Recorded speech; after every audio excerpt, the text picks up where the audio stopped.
పాపం మా వాడు చేసిన దోలపని వల్ల ఫింగర్ అయితే కట్ అయిపోయింది. మ్యాటర్ ఏంటంటే, welcome to Srisailam ride part 2. Kotappakonda దర్శనం అయిన తర్వాత మేమైతే నర్సరాపేట ఇంజనీరింగ్ కాలేజ్కి వెళ్ళి మా వాడిని పికప్ చేసుకుని శ్రీశైలం అయితే స్టార్ట్ అయిపోయి. శ్రీశైలం వెళ్ళేదారిలో చింత చెట్లు కనపడేసరికి మా వాళ్ళకైతే ఆత్రం ఆగలేదు. వెళ్ళి ఆ చింతకాయలు కోసేద్దామని తెగ కష్టపడిపోతుంది. పెట్రోల్ దొరలాగా రాయిసిరి ఇవాళైతే కట్ చేసుకుని ఎలాగో కట్ అయింది కదా అని చెప్పి ఇంక చింతకాయలు కోసుకుని అక్కడ నుంచి అయితే స్టార్ట్ అయిపోయాం. ఇంకా చేసేదేం లేక కటన్ ఫింగర్ కి బ్యాండేజ్ చేసి పాపం మా వాడు మొహం చూడండి ఎలా అయిపోయిందో. బైక్ ఫుల్ ట్యాంక్ చేపించుకుని అక్కడ నుంచి శ్రీశైలం అయితే స్టార్ట్ అయిపోయింది. ఇంకా ఎలాగోలా కింద మీద పడుతూ శ్రీశైలం ఘాట్ రోడ్ అయితే ఎక్కేసి, ఇంకా ఘాట్ రోడ్ అంటే తెలిసిందేగా, మొత్తం పచ్చని చెట్లు చుట్టూ కోతలతో నిండిపోయి ఉంటుంది.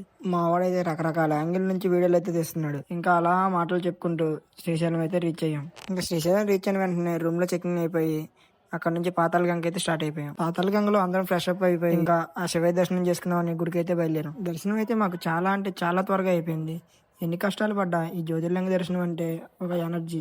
ఈ రైడ్ లో ఎంత టైర్డ్ అయిపోయినా సరే అన్ని ఇక్కడతోనే మర్చిపోతాం. ఇంకా శ్రీశైలం నుంచి నెక్స్ట్ ఎక్కడికి వెళ్ళాం, ఏమేం చేసాం అనేది నెక్స్ట్ పార్ట్ లో అయితే చెప్తాను. ఈ వీడియో మీకు నచ్చితే లైక్ చేసి కామెంట్ చేయడం అయితే మర్చిపోకండి. అలాగే నా అకౌంట్ లో 2-3 వీడియోస్ చూడండి. వీడియోస్ మీకు నచ్చితే ఫాలో చేయడం మాత్రం మర్చిపోకండి. ఉంటా మరి, బాయ్.